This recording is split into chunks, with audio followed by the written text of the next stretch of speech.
Здравствуйте, компания Progress Auto. Сегодня краткий обзор мини-трактора Исеки TX1500 с фронтальным погрузчиком маленьким, полноприводного, соответственно с фрезой в комплекте. Ну, начнем с шин.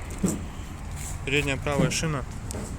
Видно, что износ еще не критичный, но растрескивания очень большие. В идеале нужно заменить, потому что если постоянно пользоваться фронтальником, то, скорее всего, шина потребует замены. То же самое с левым передним колесом.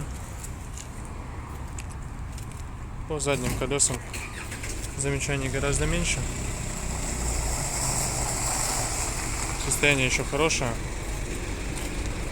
Фреза в комплекте 1,20 м, как видно. Сейчас покажу состояние ножей на ней.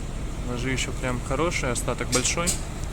По правому заднему колесу, так же как и на левом, минимальный износ, замечаний в принципе нет.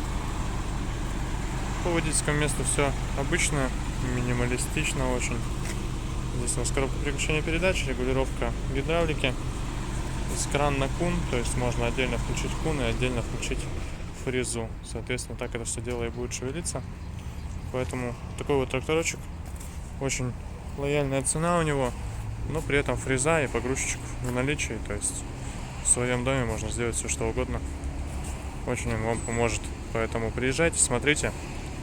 Отличный трактор.